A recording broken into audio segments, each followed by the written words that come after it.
Tampa Bay Spirits presents Haunted Campfire Tales Live. Welcome.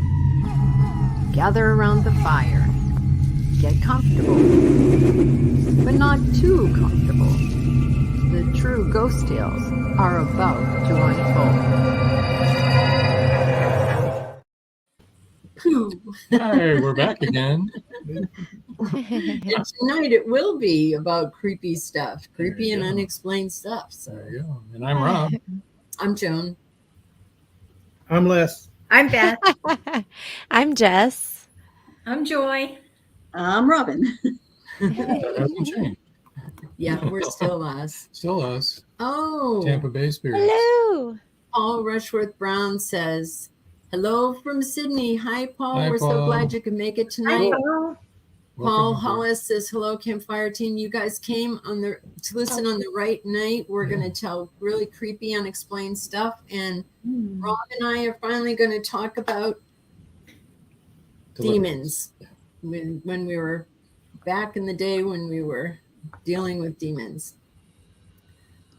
Yeah. But we'll go last. Beth and Les, why don't you tell some of your stories first? Okay.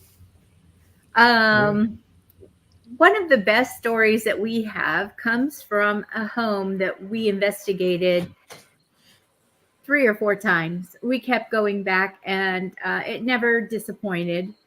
We had a lot of activity going on in this house. Do you want to tell the story about the bride room first? Yeah, in the bride's room. We, at that time, was doing a silent walkthrough first thing. And everybody would take notes. I took temperature readings and stuff because I don't see or hear anything. So sensitives were all writing down what they were picking up. And we're in a room that we called the bride's room because it had a wedding gown that was hanging in it. So, and I think it was 5 of us standing around the bed and nobody saying a word. We're all taking notes and stuff. And from we don't know where, a penny falls on the floor.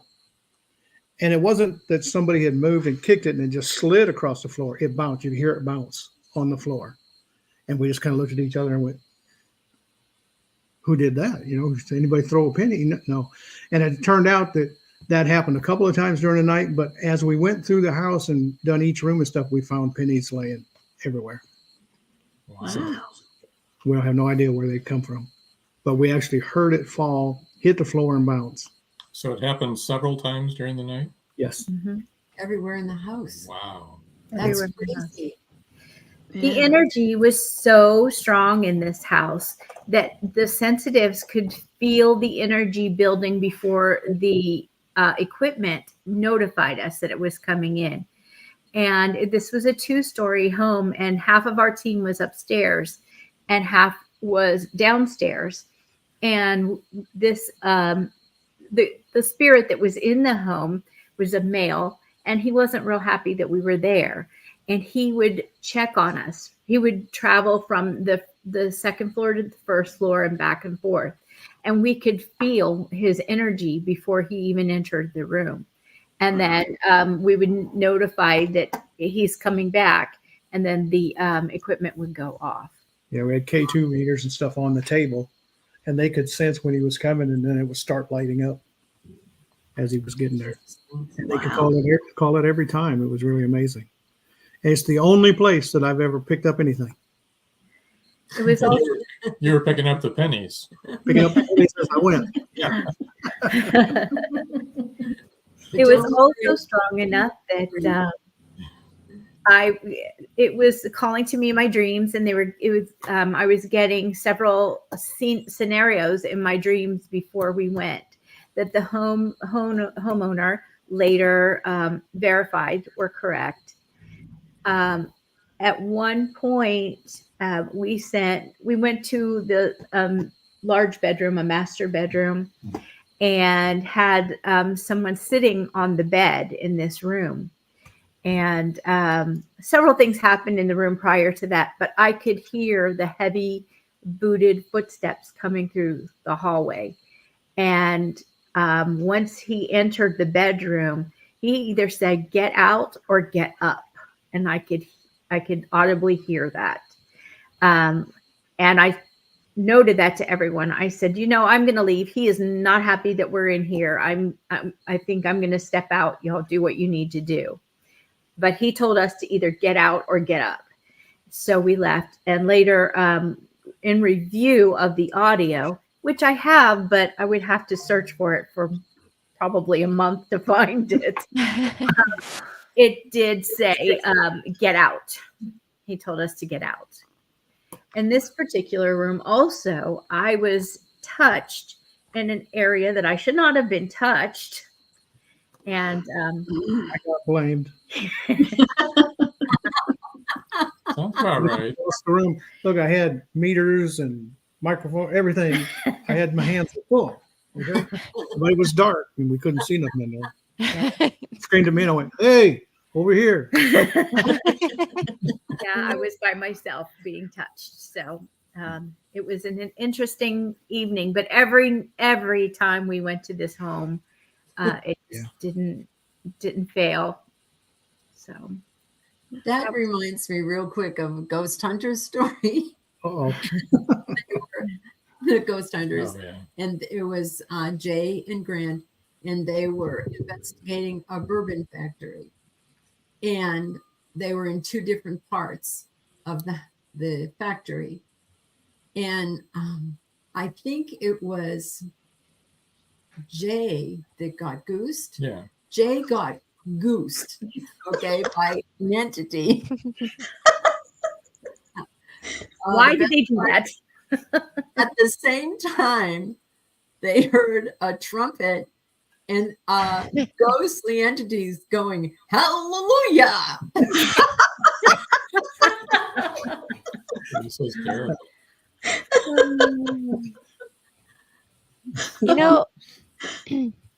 So that story that you were talking about, Les and Beth, about the coins, that made me think about, there's an episode of Unsolved Mysteries where they talked about the paranormal rangers that the Navajo had. Yeah. and these two guys, they investigated strange things that were happening on the reservation in Navajo country. And they were going different places, investigating anything that was out of normal, right? Paranormal. So like cryptids or anything like that. And they went to a place that was, people were complaining it was haunted and things were happening. And they had that phenomenon happen with coins. And coins kept falling, just materializing. Like they couldn't figure out where they were coming from. Yeah, just regular coins, but they would fall and bounce, just like you described. Yeah, it's so interesting. Like that's like when you said that, it immediately made me think of that, because that's so specific, Yeah. to find coins, and not only finding coins in random places, but they're falling from, and you can't find the source, right? Like, Right. so I thought that was really interesting when you said that. It made me think of that. Yeah. I don't think I've heard that before. So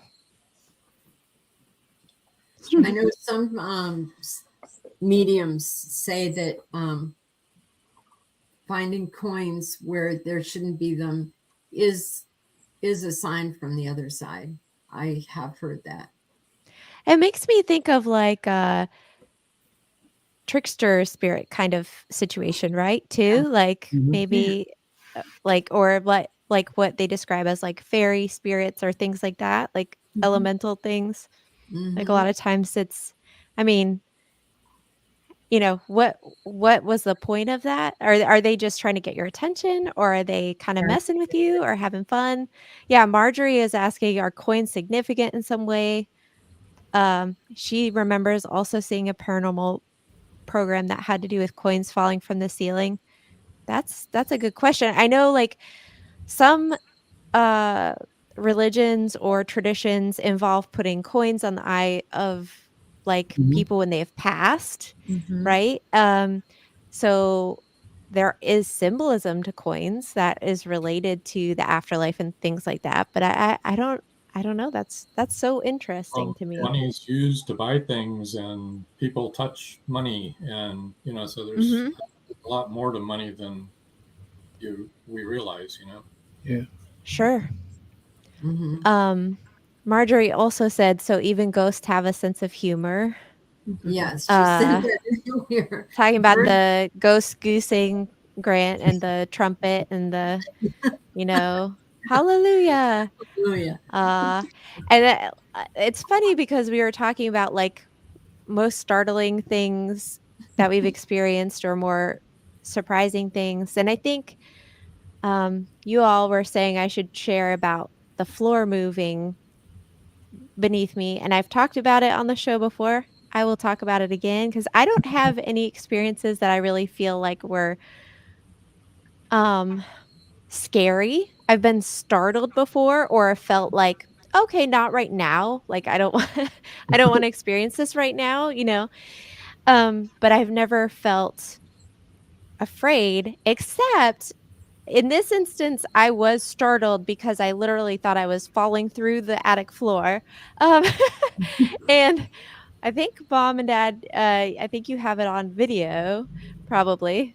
We have it on video and we have it on audio. We have just listened to the audio again the other night. Yeah, Yeah. And so it was you come through at loud and clear.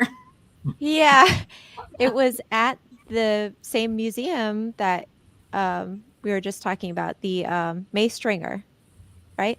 Yeah, Yes. Okay. the bookstore. I'm like, correct me if I'm wrong on the name. And um just back in November, and we were investigating, and we were in the attic, and I was doing the Estes method. So I had headphones, noise canceling headphones, I and I think you had did that, didn't you? what? It was right It at the was right at the beginning. beginning of the session. Beth had done it first, and then you had started, and it was right Yeah. when you started. You Or just as turned the lights Marjorie out. says, why is Beth wearing training The bra? training bra, yeah. So I had a blindfold on, I had the noise canceling headphones, and I was they were scanning a station, so you're hearing sounds and voices, but the way I experience it is I am hearing lots of things, lots of words and phrases and things like that.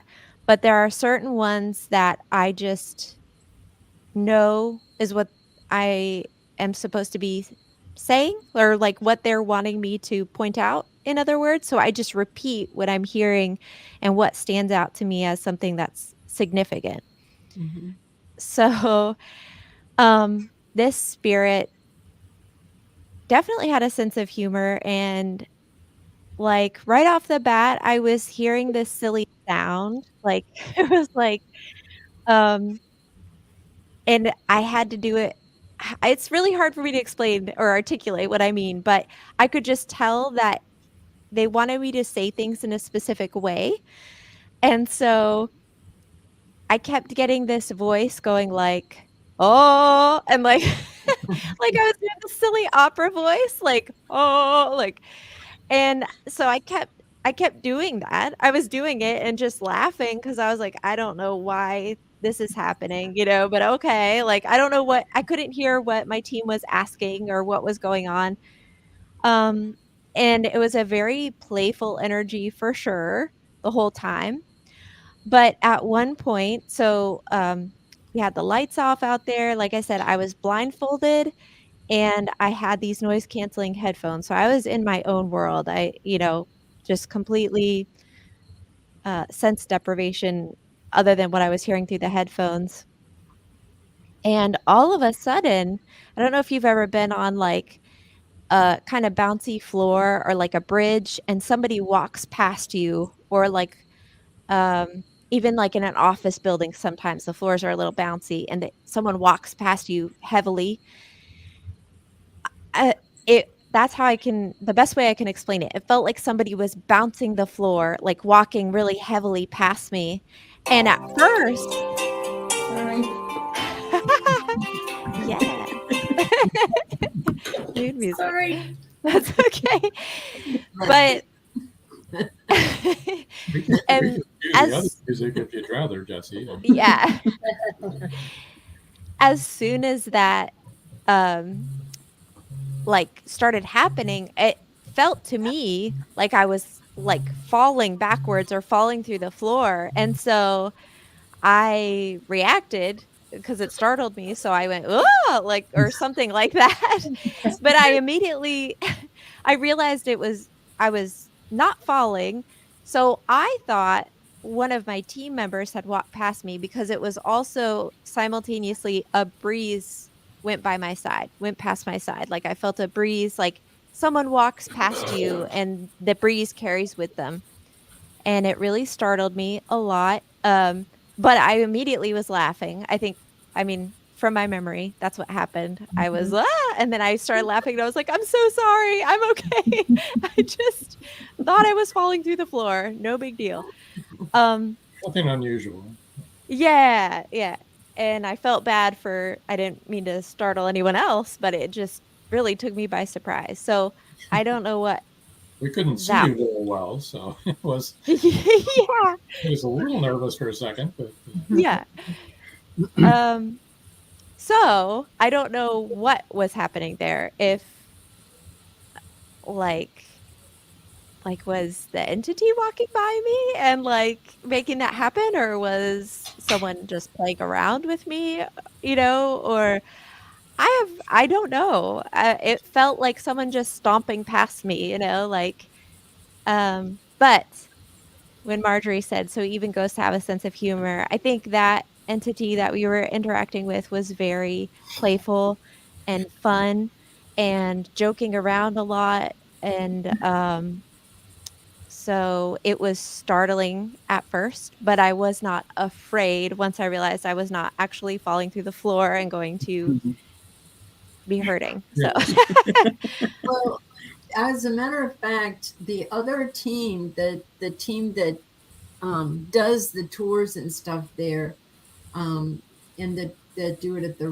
railroad to the railroad depot, they had that audio that they let us listen to where that same entity went boo. He literally yeah, boo out that you could hear with your ears. right. And then he laughed. So was he like, does he just think that's funny? And so he was playing around and trying to, like, he thought it was funny that he startled me. I don't know. well, we can ask him in November when we go When we back. go back, Guess what they're doing when we go back? I am there for it. That was so much fun. Yeah. Well, interestingly enough, they believe that the docents and the people at the museum believe that this entity traveled to them with a trunk, an actor's trunk. So I find it interesting that he had such a personality, and the operatic voice Yes. might all play into the fact that he was an actor. Yeah. And you were sitting about 5 foot from the trunk. Yes, you were very Yeah. close to the trunk. That is Yeah, true. you I was were like right the closest across to the trunk. Yep. Yeah, that's true. The rest of us Well, were that really was fun. were you? So that was a fun one. I don't feel like it was very spooky or scary, or it didn't feel malicious at all. It was a very playful interaction, but it did startle me But very it is much at unexplained. first. It is unexplained. Yeah. Yes. You can't explain it, just like Yeah. the things are unexplained. Where does that come from? Yeah. You have a spooky, creepy, and I like this one because you were only 12 when it happened. Yes. I lived in upstate New York at the time, and there was a I know this is like a long story leading up to it, but just I used to like to explore. There was um, uh, like a wildlife preserve that I didn't realize until we moved away that that's what it was. And there was this a reservoir and a long it was, I guess, a creek. I don't think it was a river. It wasn't wide enough, but it ran into it. And one day with a friend of mine, we decided to walk up the other way. And we were walking, like through the woods, and we finally came out, and there were some houses over here. And we came out, and there was this old building. There was across the street, across the road, because there was a road in between, there was this very old, it looked like it was from the early 1800s. It was all built in black stone. It was beautiful. And then this other, whatever it was, if it was a carriage house, it was pretty large, or some sort of barn or whatever, that was clearly in disrepair on this side. So we crossed over this creek. There were some stepping stones there, which was convenient because we were probably being lured in, but we crossed over, and we were afraid to go in, because we didn't know if somebody actually lived there, but it was clearly there. I mean, there were vines growing up. There were like double doors, and there were vines growing up around them. And the doors down at the bottom were canted like they wouldn't really close. So we debated for probably half an hour because we were a little nervous about going in, just basically breaking into somebody's building. But we decided we would go in. And as soon as we opened the door, there was like this rush of air and noise that came down the stairs. And this is why I never really talk about this story very much, because it was so bizarre and very just different from any other experience I have had before or since. But there was this rush of air and all this noise, and we took off running. We went back across the stones, and as we were running down the alongside the water on the other side from where this building was, this mist came up, and in the mist we could see something, a shadow dogging us in the mist. There was no mist on our side. There was only a mist on this other side. And by the time we got home, we were both hysterical because it stopped. Like it reached a certain point, and then the mist abruptly stopped, and we kept going. We went all the way home. But like I had said, 3 weeks later, I was like, I'm going in there. I went back, but I think, and it was definitely abandoned. There was all sorts of interesting things in there, like old books in Russian, because my mother spoke 8 languages. So I took one of the books home for her to look at so she could tell me, and furniture. And there was a car in the back that still had some clothes over the back seat. It was just like an old car from the 1940s. But that one experience, I think the reason why I don't talk about it a lot too is because I have it semi blocked out, because it was just so like something you would see in a movie. So like I've said before, I've experienced things where like the entity in my grandmother's house and the entity in my vet's house and things that other things I've experienced. And this was just so different and threatening. I was stupid enough to go back, but yes, it was threatening. The fact that this dark black, it was like a shadow. You could see it against the mist, and it was dogging our movements. And it wasn't like our shadows, because it wasn't 2, it was just Right. 1 until the mist abruptly ended, and that was it. But yeah, so that's my creepy story. That's a good one. Cool. It was weird. It was just like, and I'm sure people out there right now are going, she's crazy. I don't think so. I don't think Not so. at all. Yeah, it was something that I won't forget. I can still see it in my mind. I can still see it now that my son brought it up and decided he needed to remind me of it. One of your stories. Yeah. I'm sorry, what? You should weave it into one of your stories. Yeah. I had, Yeah, I sure. had a question though, Robin. You said that there was a dark shadow in the midst. Did it look like Marjorie again? Marjorie goes, yes. Yes, you're crazy. Yes.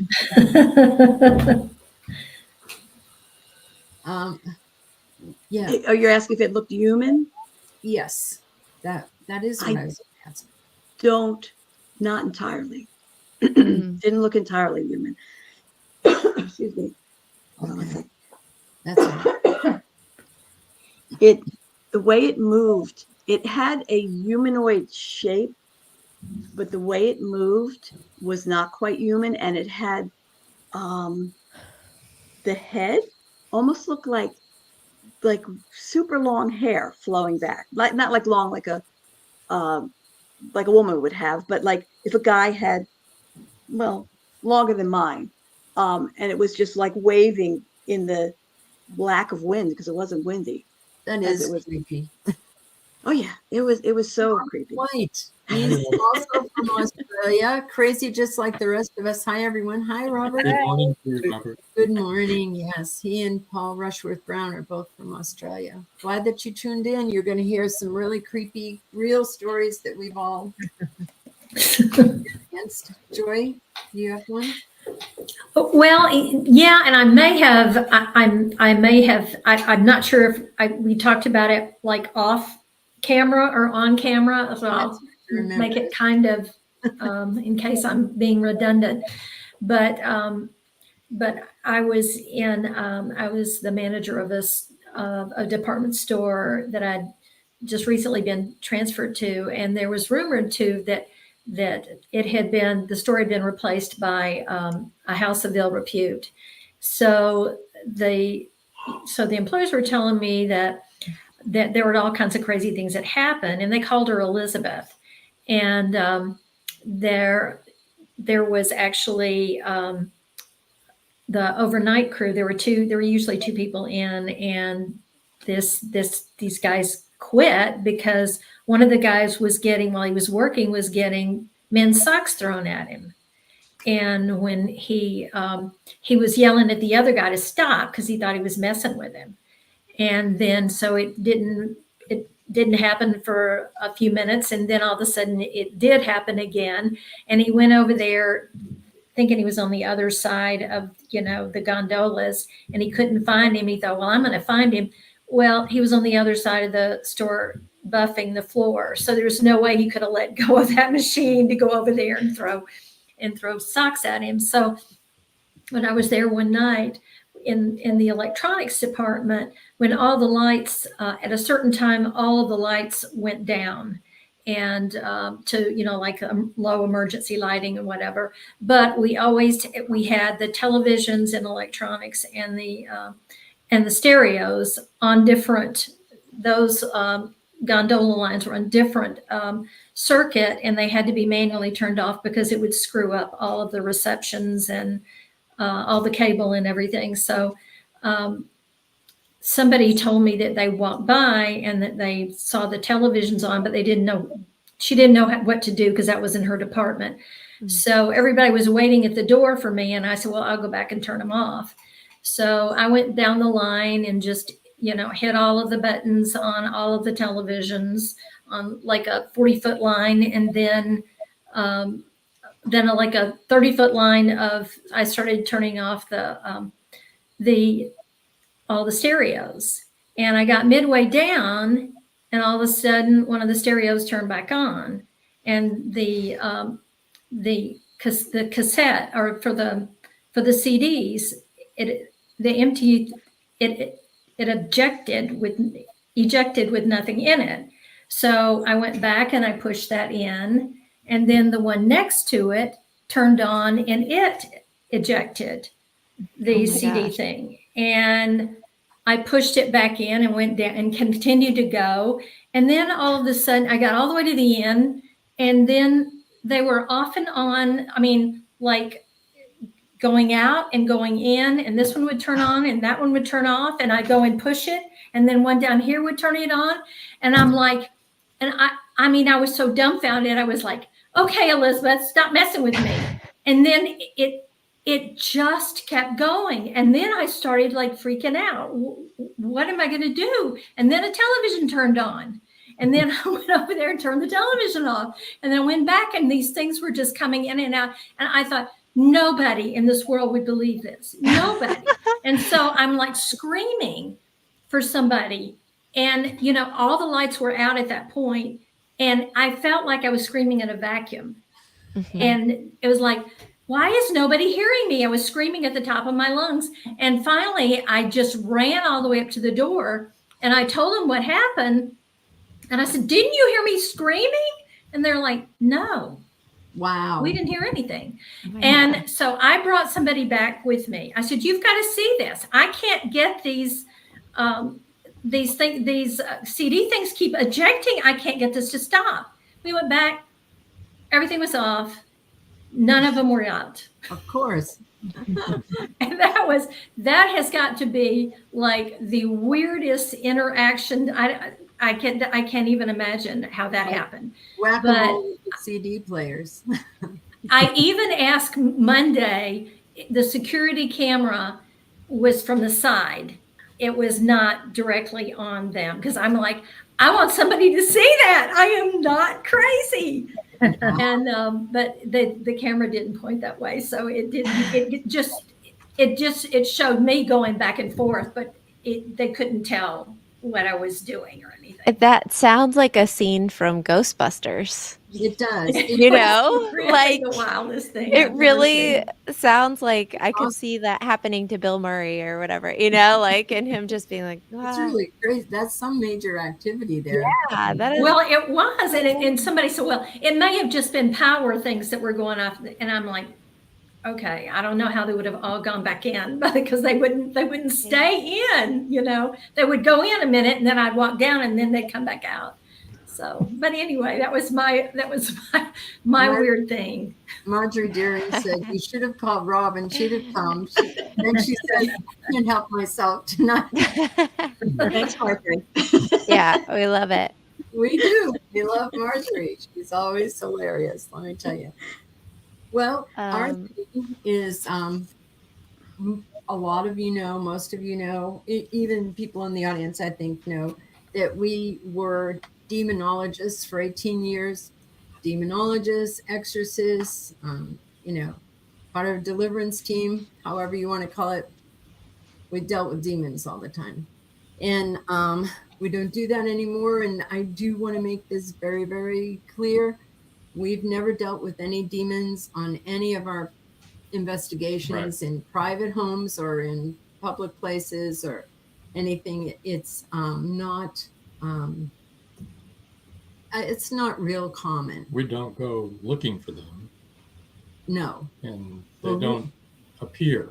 Right. Right. Out of thin air. We were asked for, you know, people would call us when they needed our services. And so I know that a lot of you have asked in the past, the people in the audience have asked us about it and to talk about it. And we don't like to talk about it a whole lot because we don't want people to feel like it's a common thing or anything like that or anything to be afraid of. But some of the stuff is, you know, disturbing. One time I was tossed about 3 to 4 feet, landed on my back. And that's not fun when something unseen can, you know, chuck you backwards. Another time, we got a call at 3 o'clock in the morning. And one of the people in our church, the husband used to pray all the time to see an angel. He wanted to see an angel, and he'd pray all the time to see an angel. And his wife called us at 3 o'clock in the morning, and they had 2 children, one a toddler and one about 8 months old. And she said he had been praying, and in the room that he was praying in, all of a sudden the door slammed and locked. And she said she was knocking on the door and trying to get the door open, and he wasn't answering her. And she ran outside and looked in through the window, and she said he looked almost catatonic. He was like in a trance. He was like in a trance, and he was praying. And she said then the house got really, really cold. And then all of the windows started slamming down, and the windows all locked. And then their doors started slamming and opening and locking. And she was terrified. She was afraid for her husband and for her children and for herself. And what had happened was he had prayed to see an angel, and he got to see one. He got to see a fallen one, not a messenger from God, but a different kind.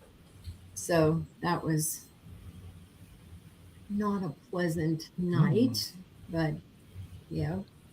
Another time we had people came to us from out of state, and they came to our house, and I forget, it was like a young man or something. This was a learning curve for us. This was at the beginning of when we were doing this. We never had anyone in our house again because they bring it in with them. Ever. Oh, No yeah. one else has ever come in my parents' house. Not They don't anyone. let us in either. We've We never don't let gotten- anyone with this particular kind of problem come to our house. We will meet them someplace else in their home. So that's why we keep you away, Jess. Okay. That's what they tell me anyway. I'm like, can I come over? And they're like, no, you know what it's like. You know the rule. So Rob had prayed for this young man, and the demon literally jumped out of him and into our dog. And our dog went ballistic. It was horrible. The dog was screeching and contorting, and Rob said So I turned around and commanded it it to to come out of the dog and go back to and hell. get back to hell where it Yeah. belonged. And it did. And it did. Yeah. By the blood of Jesus. Yeah. Yeah. So that was couple of the things. I mean, I don't know how much you really want to hear. Anyway, they're Well, not those are all pretty scary. Yeah. Mhm. Yeah. I You don't realized look it. for them, and they don't look for you. Right. Yeah. Yeah. Yep. Don't look for them. That's absolutely right. You don't want to, that's not something you want to walk into or look for. I just don't recommend it. Use protection before we have our investigations, Mhm. and then we close out at the end as well. Mhm. So anything that's at whatever location we're at Stays. has to stay there. Mhm. Right. And I will say again, we've never encountered demons in any of the Right. public places we've gone or in any of the private homes. Yeah. And I think we've talked about this before. And like Beth, I think you've mentioned it before, that sometimes when you are someone who's sensitive to spirit or things that are paranormal, that you can have experiences that would seem unpleasant or uncomfortable. And I kind of equate it to animals. When animals are trying to communicate with you, and they might um bark, or they might use their teeth, or claws, because that's how they communicate with each other, or that's their way of communication. They can't use like a verbal word, right? And say, hey, please don't do that, or hey, I want to play with you right now, or I want your attention, or I need something. They'll like, my cats or whatever will like come over and like chomp on my leg if they want to play, right? And they're not trying to hurt me, but they're trying to get my attention because they want something, right? Or they're trying to communicate something to me. And I feel like sometimes you might have an unpleasant sensation, right? And I know, Beth, you've experienced that before when we've been investigating, where you've picked up things maybe that the spirit there was trying to communicate, Mm-hmm. or it had experienced before. Mhm. And so we're picking up on those feelings. And there have even been times where you've been like, hey, you need to back off on that, right? Mm-hmm. And please stop doing what you're doing, because that's making us feel uncomfortable, or that's not nice for us. We hear you. We're here to, listen to you. And that's like a very different thing. And I don't feel like it's ever been scary where we're like, this is something to be afraid of. It could be unpleasant or uncomfortable, and especially if you didn't understand that that's what was happening, that I could understand being very, taking you by surprise and being unpleasant, Yeah. Um, Many But- times people they'll get chest pain yeah. or feel sick, nauseous, or bad headaches, Mhm. and they feel like it's a demon, somebody that an entity is trying to hurt them, and And it most is. often is that entity is trying to identify themselves, and they do that by, if you have pressure on your chest, it could have been something like congestive heart failure or that type of thing. And they're trying to identify themselves and give you the feeling of how they passed so that you could recognize who they are. And people Right. think it's demonic, but it really isn't. It's just a form of It communication. isn't. It's very rare to run into that. It really is. And that's why we don't like to talk about it that much. Thank goodness. Yeah, because when you do run into it, you know that it's demonic. It's a lot different than, we've all been poked or touched when we've been Yeah. investigating, and it isn't anything demonic or nasty. I've had my hair pulled more than once, and I know that Rob has had his pants legs pulled. It's just a way of saying, hey, I'm here. Mhm. Pay attention to me. Yeah, and I thought that was like a good time to bring it up when we're talking about that kind of thing, because most of the time it's not anything malicious or that Right. needs to be scary. It's mostly just like when your animal is acting that way, it's just because that's how they communicate or can communicate. That's what they have the ability to do. And so knowing that, you don't get mad at your animal if they're trying to do that to you, because you understand, like, oh, they're an animal and that's how they talk to you, and so it can help to understand what's going on and not feel so scared, because oftentimes if you're like, hey, okay, is there someone here who wants to communicate? This is making me uncomfortable. Please stop this thing that's happening. And it usually does, Yes. Right. Yeah. And I think that's important too when we're investigating, that we communicate, if you want to, you can touch me, but you Right. don't say it for the whole group, because everybody gets their own choice. Yeah. You can touch me if you want to, or don't touch me. I don't want to be touched. No goosing. Yeah. That's right. No appropriate behavior. I don't care how you're going to get in touch with us. So can there just be mean people? Like there are Yes. mean people, Yes. and that I would think that as ghosts, and knowing they could get away with it even more because people can't see Sure. them. Can't that translate with them just being mean as opposed to them being demonic? Yeah. Yes. I Oh, yeah. get it. More than Definitely. likely, it's just a jerk. Yeah. And Definitely. Exactly. feeling Great that goes along point. with it, that you sense, that you can tell the evil. There's a As big opposed to difference the between being a jerko. jerk. Yeah. Mhm. Big difference Yeah. between demonic and jerk. Yeah. Actually, Jessie I and her sister were investigating at Fort Mifflin in Philadelphia.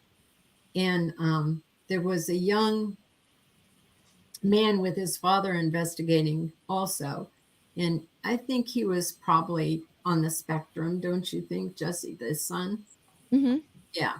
He's a very sweet boy, and he wanted to go everywhere with us. And his father was like, oh, I don't know. And we said, no, that's fine. He can come. But because he was on the spectrum, he didn't, I think he didn't appreciate everything as other people would. And one of the things that we'd been warned about was in this particular room that there was a man who had, he had been a convicted rapist.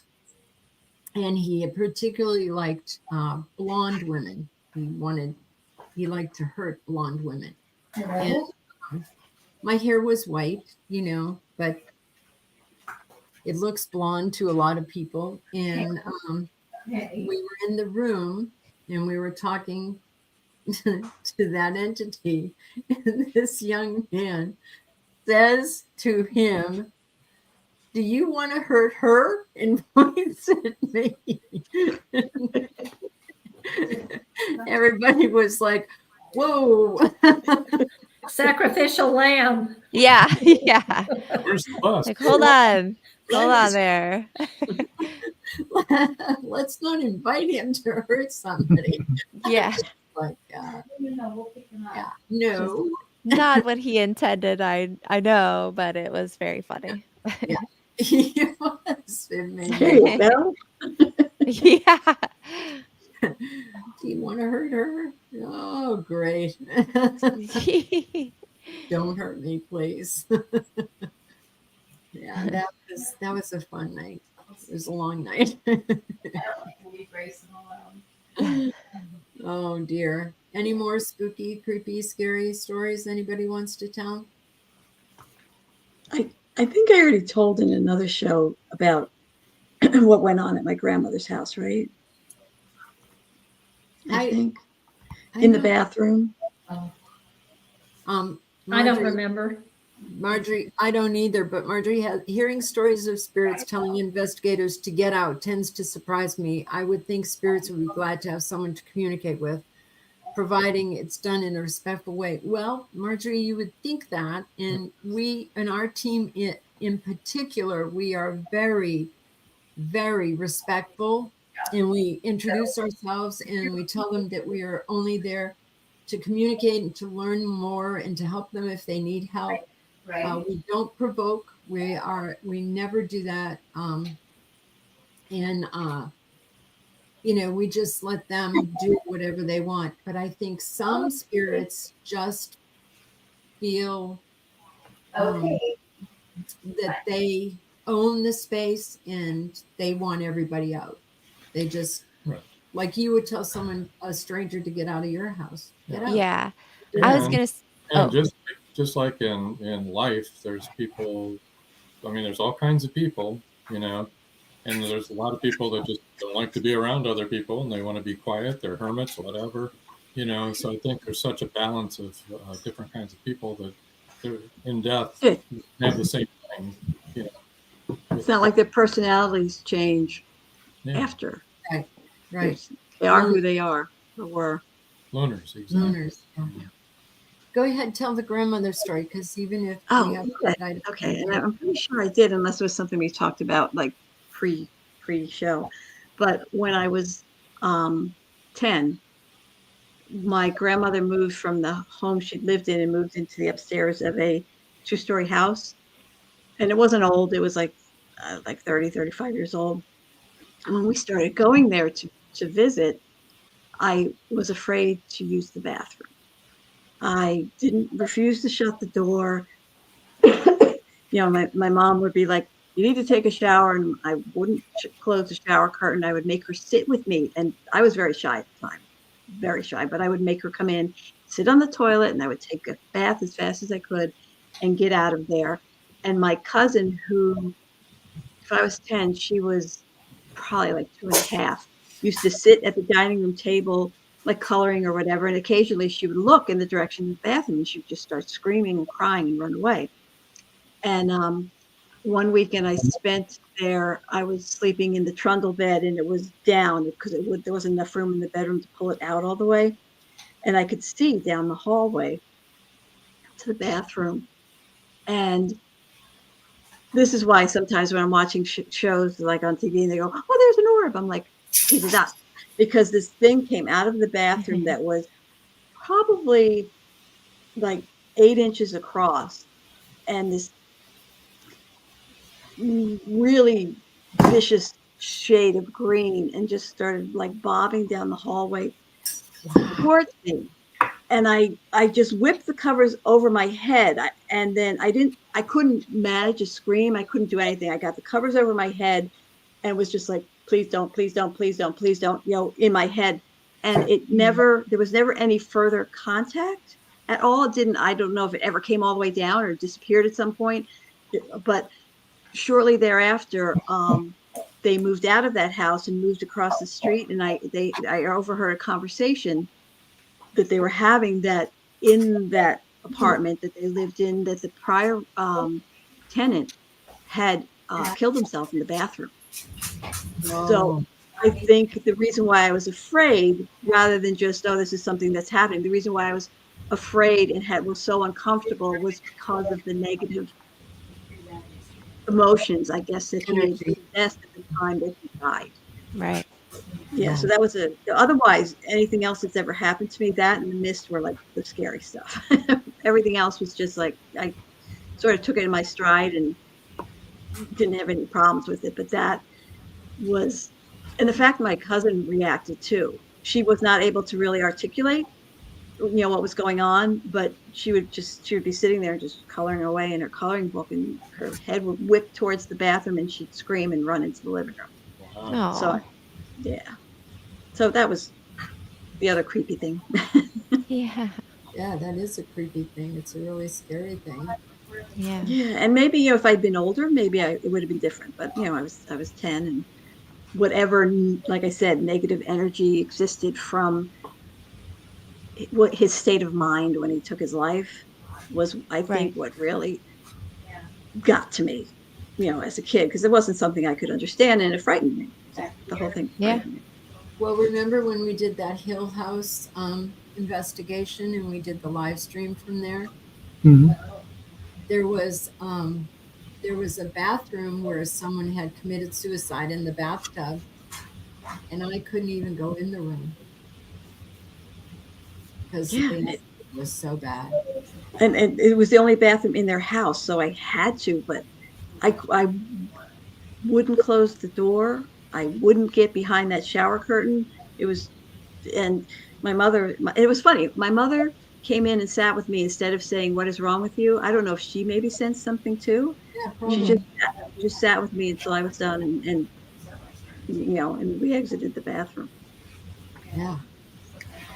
Yeah. But a green thing came bobbing out. That would freak me out. It was like Sounds like this is going to sound gross, but it was like if you had a really bad sinus infection. That's sort of what it looked like. But it had a slight glow That's to a nice it. visual. Oh, I like that picture. Yeah, nice sinus infection. Oh. I was picturing, Sleeping Beauty, where she's getting lured to the spindle to prick her finger, and it's like a green bobbing light that lures her to Yeah. the spindle. I was picturing that, not Your a sinus fears? infection, but I thought you were gonna say. I was picturing one of the guys from Ghostbusters floating. Oh, one of those green blobby things. Slimer. Or, Slimer. yeah, I've never seen a Slimer, but Austin has. My mom would have said, "That's nonsense, Joy. That's nonsense. Go take a shower." She was Aw. very practical and did not believe in any kind of supernatural thing at all. My mom was the opposite of that. She was very open to speaking with people. I don't know how much she had actually experienced herself, but she was very open to speaking with people about the experiences they had had, which is probably why she was like, "Yep, I'll sit on the toilet while you take your bath." Yeah. Well, and my mom was, she grew up her mother was very superstitious. They were all, her background was all from Ireland, and, and they all felt that there were sensitive people in the family, but my mom just never believed any of it. So. Huh. She probably was Denial. sensitive. Maybe. It down. Maybe so. Yeah. I mean, because sometimes it's not, fun Right. Yeah. to see or feel. So you can shut it out. I can remember going through malls and feeling stuff and being like, oh, till I learned how to shut it down. So I didn't have Yeah, you have to shut it off sometimes, because otherwise well, like when I went with Derek, my son, to the that antique store I was telling you about. It's like, I can't touch anything. My hands are in my pockets, and I just want to see everything. And he was the one who ended up getting grabbed. His jacket got grabbed, and he's like, "Oh, whoa, what the heck?" I know that Rob's had his pants legs pulled. Jesse's been flipped. Someone flipped her on your leg too, wasn't it? Yeah. Got flipped. Apparently they like to do that. I've Yeah. often had my hair pulled in the back. Thanks. Yeah. Yeah. I've also felt nauseated and stuff like that. And I can always tell when spirit's trying to communicate because I get goosebumps all over me. I can just Yeah. feel goosebumps all over me. Almost like electricity in the air. Yeah. Well, does anyone else have any stories they would like to Share? share? Or does anyone in the audience have any questions they'd like to ask about anything that we've talked about? We'd be happy to Yeah, answer. put them up in the comments, and Yeah. got a few more minutes. Anything This is scary like- to you? Not so much scary, startling, maybe. Yeah. I had a fun one happen. We were doing a private investigation, and we were in someone's screen room in the backyard. And there were several people on this investigation, which is not always my favorite. I like smaller groups. But we had all formed a circle, and it was pitch black out there. And but they were snapping pictures and asking, someone to, if anyone was there, please communicate with us. And someone snapped a picture, and I just happened to look to my left, and there was a shadow figure standing between myself and another woman. And when the flash went off, this shadow figure pulled back and was startled itself, which was I thought very interesting. Yeah. Yeah. But he was standing between the two of us. It looked very typical of what they talk about with a shadow figure, and maybe very sharp features, and it looked like it had on a hat. And so it was different for me. It was startled, and I didn't know they could be startled. Yeah. That was that's unusual. Yeah. So, do y'all put any like credence in seances or anything like that? That's one topic I don't think we've ever talked about. I believe that seances are real and they can happen. I also feel like you have to know what you're doing, or you can be asking a lower level entity to come forth. And how would you know? How would you know, who is actually coming forth? I have done one, and I did that with a very experienced psychic. And we didn't do it in a typical manner that you would see on television. We were sitting in a circle, and basically she was more asking us to call something that, I think it was more my guides than anything else, actually. But and describe what you saw, what you heard. And I saw somebody very clearly, but it was the same person that pops up in my house sometimes. And I feel like that was one of my guides. Right. I prefer not to call anything forth, but just to speak with whatever's there, for the reason that Beth just said, because you don't know what you're dealing with. So, and since we did, deal with demons, they can be tricky. They can. Yeah. Yeah, I think I would be afraid. Yeah. Mm-hmm. So we don't do that, but we don't. And the bad thing is that a lot of times people just think it's fun. Like, oh yeah, let's go do this. And they're not taking any Like the precautions. Ouija board. I think it's true. Yeah. You don't have any idea what might happen. Yeah. Beth one time when we were fairly new at this, brought a fellow home from the bar. We were investigating and Really? Oh, didn't know we were telling these kinds of stories.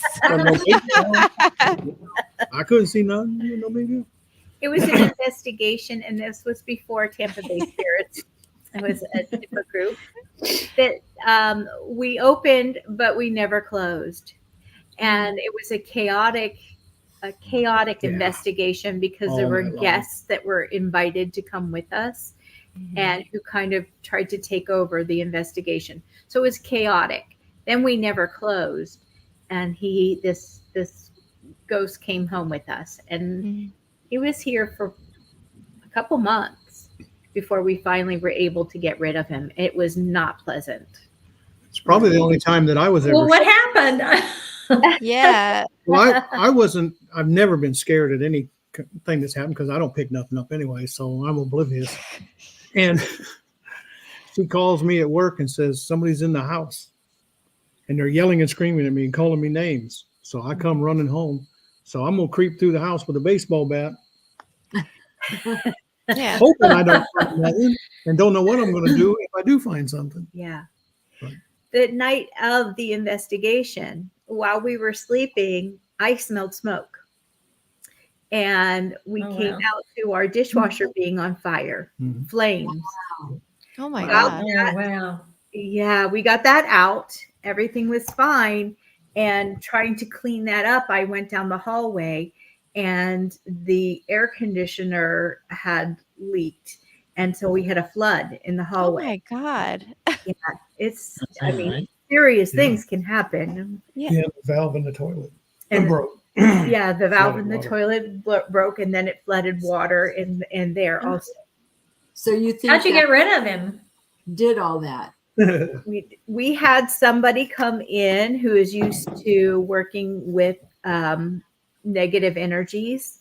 We did several. They cleansed the house. We put a salt ring around the house. They marked areas with ash, and I just and that didn't actually work. It got better after that happened. But what got it to work was me finally just telling him off. Get out of the house. You don't belong here. Go back where you're from because you're not welcome here. And after doing that several times, he did go away. Yeah. But it was a rough couple months. Yeah. We had an entity follow us home from Puerto Rico. He was either a captain or a navigator on a ship, and he had been imprisoned in a dungeon that we visited. And when we walked in there, I could sense him, and so I talked with him, and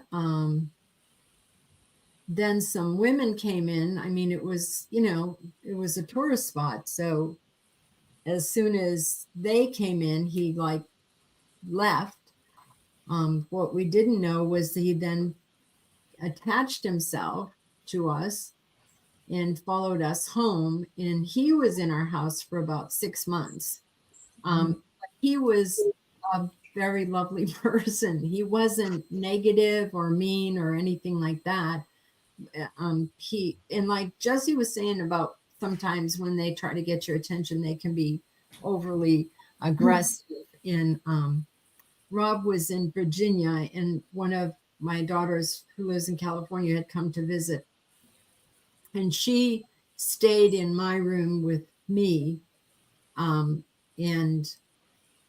she went out to coffee with her sisters the next morning, and I don't know why I didn't go. I had something I had to do. And she said, "Don't tell Mom, but her house is haunted." She said, "Somebody was shaking our bed last night and shaking and shaking and shaking it." And she said, "And Mom didn't even wake up." And the girl said, "Oh, that's the captain." She said, "What?" And they said, "He came home from Puerto Rico with them." And but they would see him. The kids would see the back of his, coat as he walked by, and you'd hear him opening and closing the doors out on the porch, and The dog would bark at him. the dog would bark at him and stuff. And sometimes he'd knock on the walls and stuff, but he really wasn't evil or ill-intentioned. He wanted to get his story across.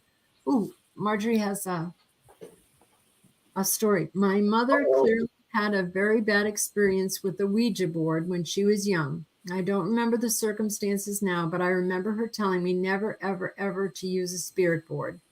She didn't offer any explanations, didn't say what she experienced, but she was so obviously affected by whatever happened that I didn't even press her for an explanation. I will say I've never gone near a Ouija board in my life. I have to admit I'm still curious about what happened to my mother. Yeah. That's what we're talking about, Marjorie, is that you can literally open up a portal. And something will come through that portal. And then if you don't know what you're doing, you don't know how to get them back out through the portal and then close it. And so that's why we only speak with something that's there already and wants to communicate. We don't call things up from the other side. Mhm. I don't think it's wise to do that. No. So we don't do that. But anyway, finally the captain had to leave. So Well, see, both of those things you guys just talked about, that would qualify to me as something really scary. well, our daughter-in-law didn't like it at all. She was very uncomfortable with it. No, I think Can't imagine why. I mean, I don't think any of the other I think I'd be going to a hotel. But it was because of my daughter-in-law actually that we finally made him leave. But I told him I would tell people about his story, and I did. I used to tell people about it all the time. And I should really write a short story about him because he was unjustly. This is why he followed us home. He was the ranger there. This was a national park. This fort, and the ranger there told us his story that they knew from the drawings on the wall that he was either a captain of a ship or a navigator because he knew the lay of the land. He drew maps and he drew the pictures of the ships on the wall in the dungeon where he was in prison. And they've got that encased now so it doesn't disappear. In the 1500s, and he depicted battles and all kinds of things. And so he was a leader, obviously. So when we went there, I said to him, and the ranger told us that people didn't last in that dungeon for more than a couple of weeks. Normally, they would die of dysentery and yellow fever and all different kinds of things. He was in prison for 22 years. On record, he is the longest prisoner that they had there. And so I said to him, I'm very sorry about what happened to you. And as a leader, it must have been very difficult for you to watch other people die and that you couldn't help them. All right. I said, I can imagine how difficult that must have been. So I think that by saying that, he was like, whoa, somebody that understands me and gets it, and came home with us. I love you. I'm going home with you. Please, Joe, listen to me. Kind of like a puppy following you home. Yeah. Right. A 600-year-old puppy. Yeah, the one that came to our house was pretty mean, though. Yeah, this guy wasn't mean. He wanted attention, but he wasn't mean. LOL, Rob. I'm wondering if your kids forewarned their would-be husbands' wives might be in a marriage. As a matter of fact, and they warned our grandchildren too. Our son was over the other day, and he said, "Yeah," she said what they might be in for. Yeah, and he said I said something which I won't repeat what I said. But our son turned and looked at his son and he goes, and welcome to my childhood. I heard all the time. And I was like, Tell it like it is, folks. Let's see how great our kids have turned out. Yeah, look at Jess. Yeah, there's one. Oh boy. Oh, look at me. I think my husband figured it out from me. He was like, okay, this is the level we're starting from. So, yeah. And then he was just like, oh, okay. This all tracks. This makes sense.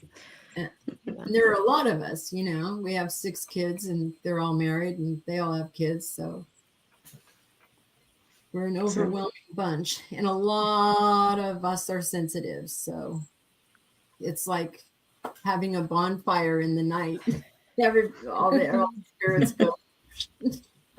We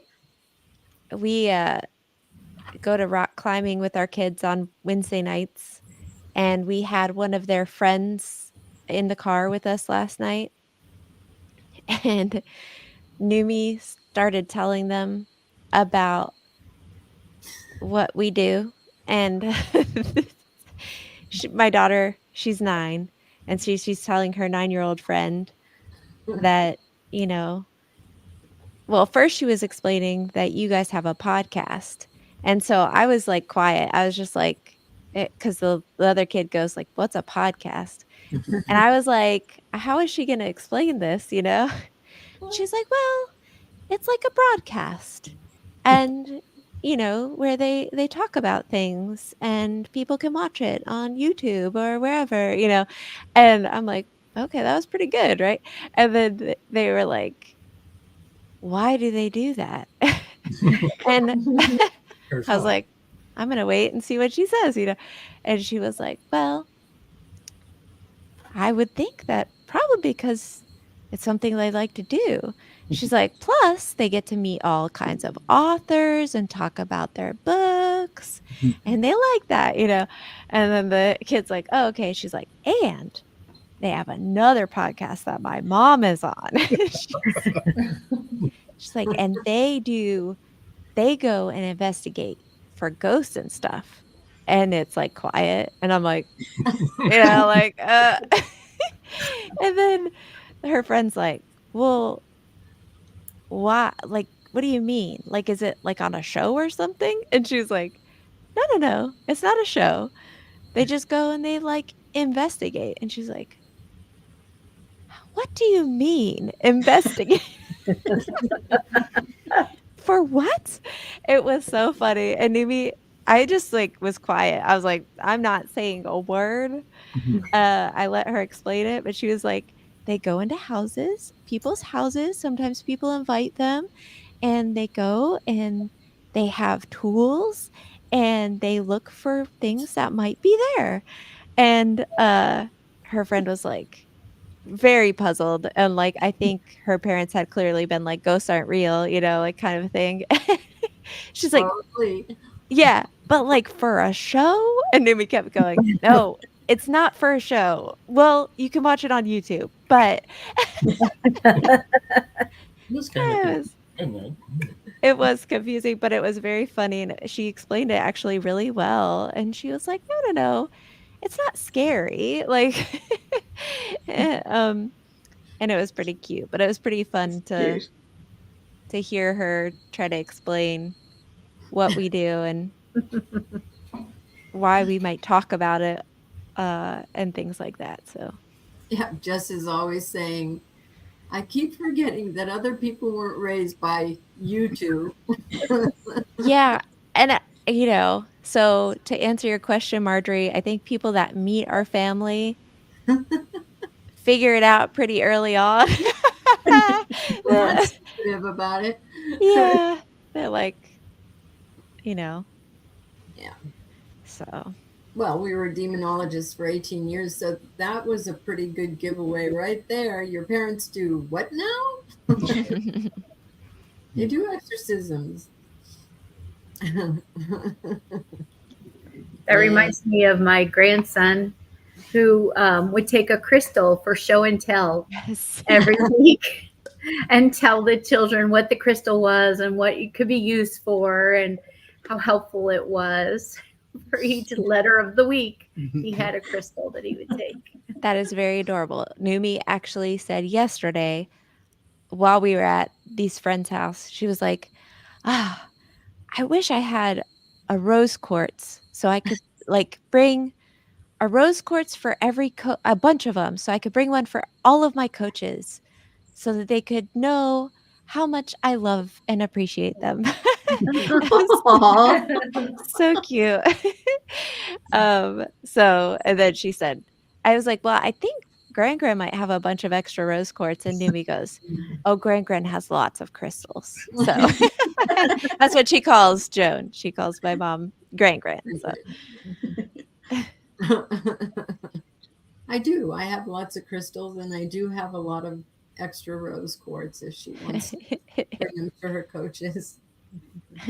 Everybody can use some emotional healing at some point in their life. Yeah. Track of love. It's a good thing. Well, we're getting kind of late. Yeah. Once Before again- we Oh, go, yeah. though, would it be out of line to talk about your new book? No, it's never out of line to talk about any of our new books, is it? Okay. You're always happy to talk about them, right? Here it is. A Chance We of have a the cover. Ghost. Yeah, that's. He's going to bring up the cover. All Oh, right. there you go. It came That's a out. good And the I'm 20 reading it and I'm loving it. Aw. Thank you. I have That's a Kindle copy, but I really would like to have an autographed copy. All right. I think that can happen. Oh, I think we can make that happen. Oh, yeah. I'll read you what it's about. Will the 100-year-old mystery surrounding missing railroad tycoon Bertram Farnsworth finally be solved? There are two ghosts in the old Victorian mansion. Something is hiding in the attic. A prominent businessman in Magnolia Bluff is about to be murdered. His place of business could be burned to the ground to hide the evidence. Will Mike and Maureen discover what's in the attic? Can they help the two ghosts to pass on? Will they be able to prevent murder and arson? And it's all about Tampa Bay Spirits. And they're fictional investigators, but they use all the same instruments that we use. Oh, Marjorie Deering says, I'm loving it too. I'm glad. And that's the way our investigations really go, is the way that we depicted it in there. Not everything. I don't want to give anything away, but like the ghosts talking to each other, we didn't even plan on writing it that way, but you know how it is. All of you authors, your characters say, this is what I'm doing. I don't care what you wanted to write. So, yeah. Paul Hollis So says, let me just real quick, I wanted to ask you, do they have like a map of Magnolia Bluff. Magnolia Bluff? Yes. Yes, So we- that you know where, I mean, did somebody, when they initially start this, like draw out the town and the places and everything? It's kind of sketched out. I don't know. I whether- could thought that, or you'd have to have a wonderful memory oh, when you're oh, going down Magnolia Bluff Street and you're finding the good and plenty, yeah, they're really good. They're really good. They're yeah. really good. Really good. Sorry. That's- I was like, there's good and plenty. yeah, I No, like no, it. no, they're really good. But Yeah. yeah, there is. Yeah. Yummy.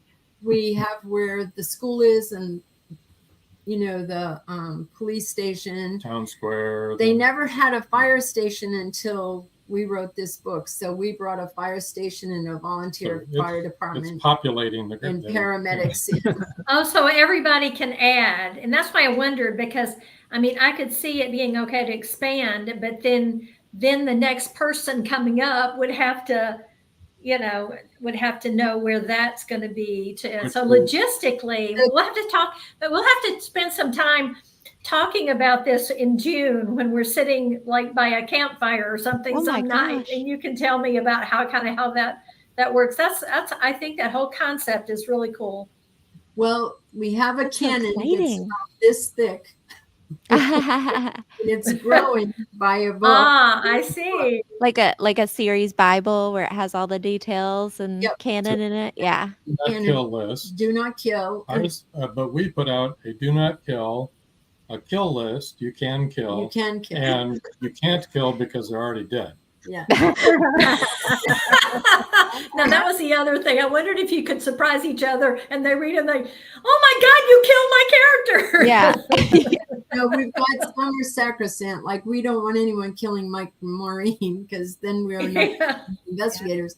But there, I had said to Rob, we're starting our next book for next year already, and I said, I'm not going to say who, but I said, oh, we've got to put so and so on the do not kill list, and he said, why? Why do you want her on the do not kill list? And I said, because I want to kill her. Me, Oh my God. him or her. Well, it's her. Uh, I Is there said, a do not cross over list? I know, So, right? That's what I was gonna say. Or is there a Well, do not break up this marriage list? read the book all the way to the end to see if anybody crosses. You over. cannot make this person a town floozy. Oh yeah, that's what else we did. We added a historical society, and I was like, you made a town floozy? I No, I was making okay. he's in a bar, There's and 20. We're the book 23. Yeah, So, so- there's a Plenty big of- history okay. already. and we named a lot of our characters' names purposely to be funny. Like there's Rusty and Red O'Toole. They're 6'3" volunteer firemen with bright red hair. They're twins. Yeah, I remember that.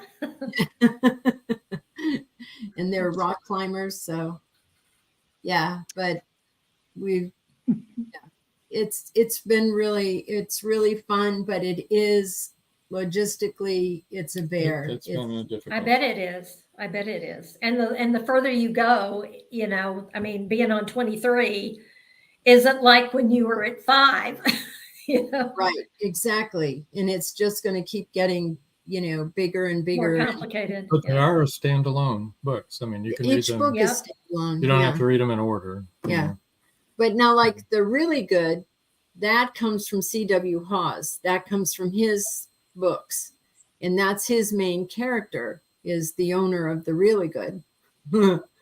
So when we told him what we were going to do to the really good, It was like, huh? What? we said, no, Don't worry. It'll be all right. it'll be. Have all y'all read all of them? No, I've read a lot of them. We've read quite a few. I read. I think this is my 5th one. Yeah. Cool. Yeah. Did you read CW? So you know who the really good is then. Well, I know who it is, but I don't think it was from his book. Oh, okay. Yeah. Okay. Did you read Linda's book maybe?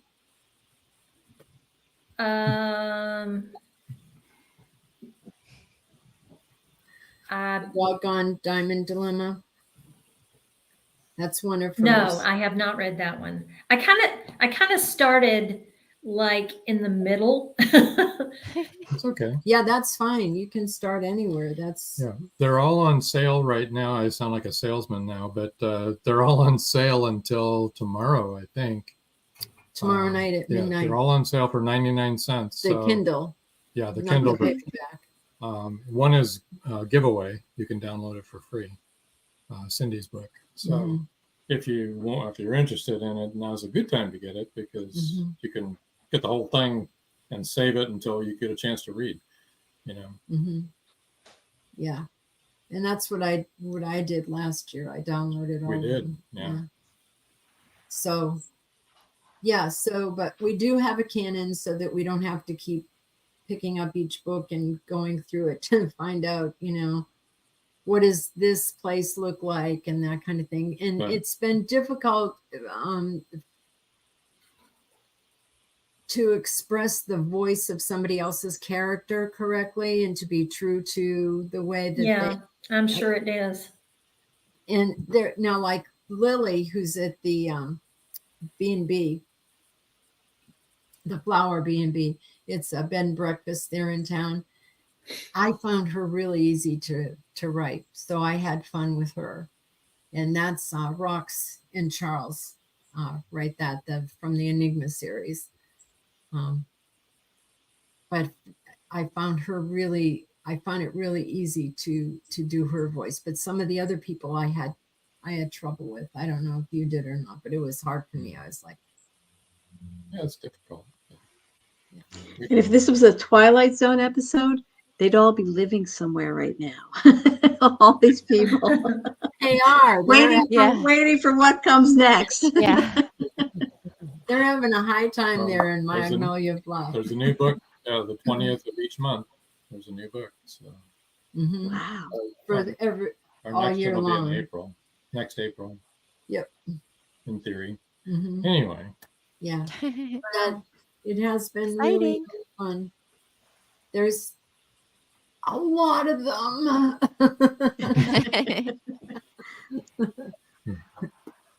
Yeah. If you don't hear from us for a while, we're trying to get out of all these books. These are all Magnolia Bluff books right there beside me. Yeah, but it's been fun, and But in the afterword, we talk all about Tampa Bay Spirits and give our website address and everything. So, and I think it's because of what we experienced at the May Stringer that our ghosts are the way they are, because Gary that we were talking with up there in the attic, he really humanized entities for me in a way that I'd never, really, he was a fun person. He had a great sense of humor. Yeah. Yes, he really did. Really did. Dad did it.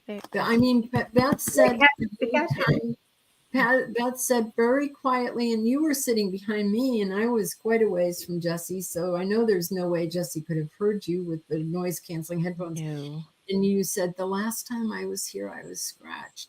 And he goes, well, that was the cat. Yeah. That was the cat. Yeah. And I definitely didn't hear what you said. I hesitate. I can't tell, or I haven't listened to the video or watched the video or listened to the tape, but the recording, it's not tape. We go old school. We bring actual tape and tapes. No. Yeah. It's very expensive. No, but I haven't listened to it, but as I remember it, I didn't think that could be what it was asking me to say.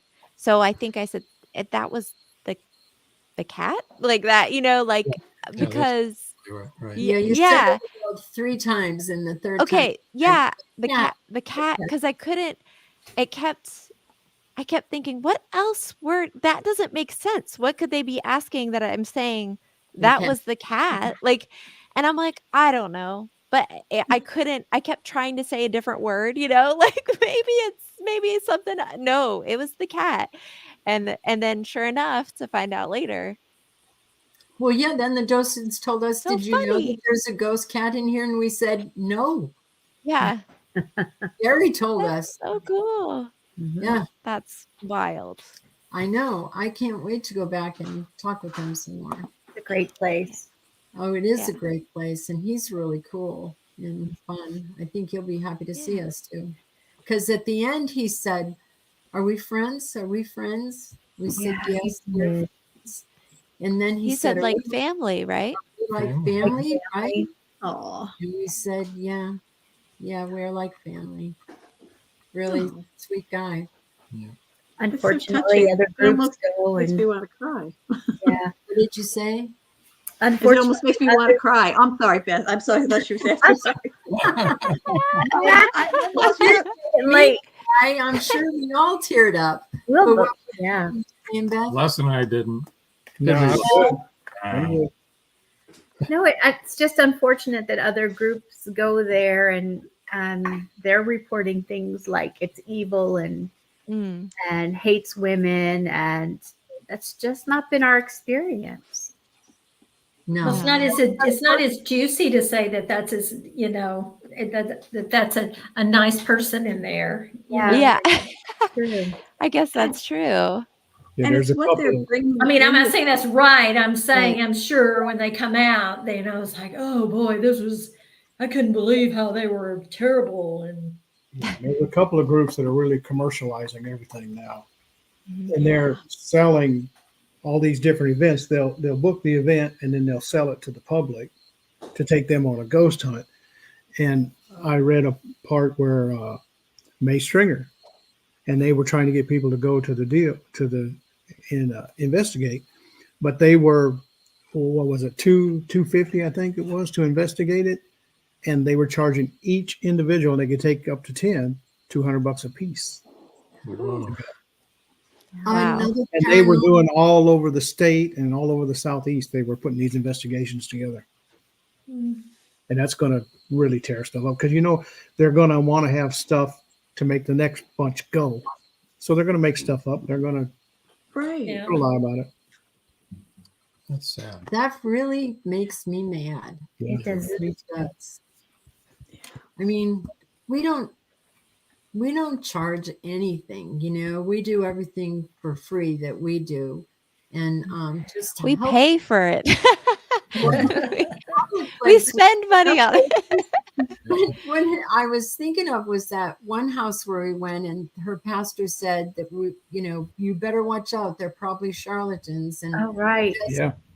and Jess said, well, we're pretty bad at being charlatans because we don't. Yeah, I charge. said, tell your we don't pastor make not any to money. worry. We're very bad at it. Well, and guess who called yesterday? Oh Oh, no, no. she did not. Yeah. No, I missed the call. So Oh, Darn. yeah. no, it's yay. Sure. I think Robin got it. I think Robin she was did like, too. darn. I will tell you one thing that this person did, and I think it's really funny, is that she called up Les and asked if Jess, Beth, or I could help her find her bras. She didn't know where she was. she said she had them hanging in the bathroom before we got there on hangers. And she went and grabbed them all up and moved them off somewhere so that we wouldn't see them. But she wanted to know where she put them. So she wanted to know if you girls could tell her where she put them. Oh, Well, Paul Hollis says, great discussion as always. I'm switching over to Atlanta to keep up the ratings. By the way, how are your ratings on that? Are we participating enough? Thanks, Paul. We appreciate that. Thank May 5th, I think. We find out sometime in May after the Nielsen ratings. Isn't that crazy that we're worried about Nielsen ratings? But she'll let us know then. That's weird. She had told us early on that that the responses on their computer, where they do it on their FM, and then they also put it on a YouTube or something like that, or their website. And she told us that for a brand new show that we had a very healthy response, and so I don't know. good. We'll see. That's cool. Yeah, we'll see what happens. I don't know, but yeah, Rob's tuning in right now, as a matter of fact, because we listen to it every week to help the Nielsen ratings too. Nielsen depends on how much we'll get paid for commercials, so Oh, yeah, that would be good. yeah, it would be finally. Well, we are charlatans, so great. There's that. There is that, yeah. That's what the shirts should have said for Pennsylvania. Oh, the For here getting- comes charlatans. The Gettysburg charlatans. We would have thought we were a basketball team or something. Yeah. Well, I don't know what they're going like to a basketball team. Oh, Getting- yeah. They're going to be like, who are those people? We always get confused for basketball teams wherever we go. Well, Yeah, 5 foot half an inch, I'm sure. Yeah. Yeah. Robin's the center. She's our Muggsy Bogues. Oh, Ron Alexander. Hey, Ron, Ron. how are you? He's trying to tune in. We're just ending the show. I'm sorry. How do you like Virginia, right? You moved to Virginia? I hope you're having a good time there. Ron is one of the authors that has been on the other podcast. I am too. Oh, Awesome. Paula says, oh, she's watching both. So is Rob. Rob has got It's our in my Ninja ear show right on now. right now. Listening to myself talking is weird. Who is it? Who's the I author? don't, He's listening, but he has no idea what I he's don't- listening I to. scheduled it Oh. and I don't remember. Yeah. Well, I like- anyway, I like to think Paul Hollis has like a bunch of screens, like Batman, like center, you know. Alfred's there with them. They're like watching all the podcasts. his partner Neil was on tuned into our podcast last night. That was fun. That was a nice surprise Awesome. to have him tune in. Well, I think really it- liked everybody's stories. Yeah, it was a good show. Oh, Yeah. Do we Yeah, have a next topic one- or next one or I don't think so. not yet? No. Anybody have any suggestions? Anything you want us to talk about on our next show, let us know. Or if you have an idea right now, we'll hold on here for a few minutes. No, I was just asking. I don't have any ideas just yet. I meant anybody in the audience.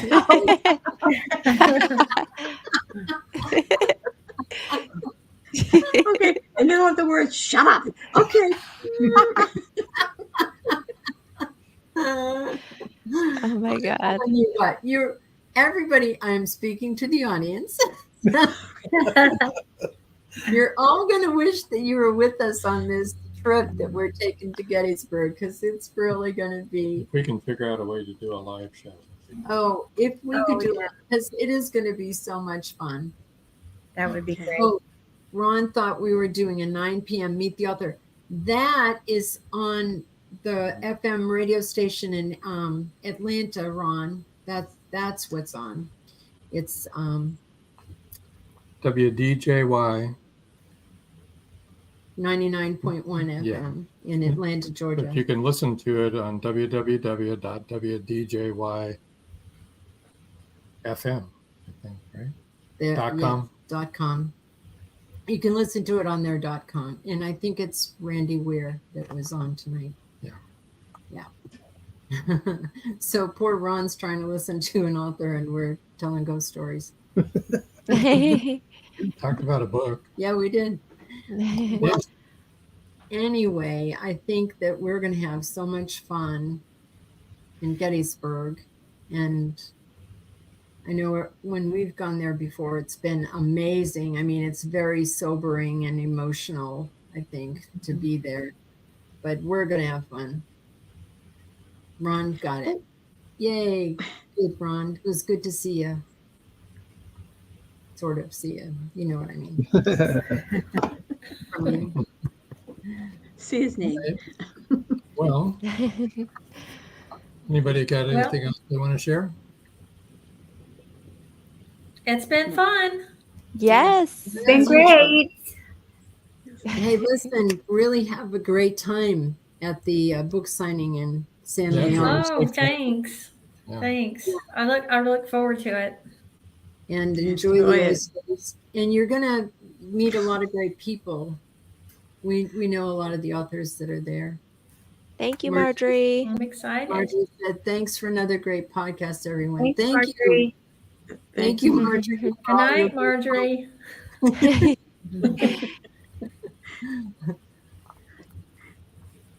Yeah. All right. Well, All I right. guess. Until next time. Until Good next time. night. Yes. This is like the Brady Bunch. Yeah. Good night, John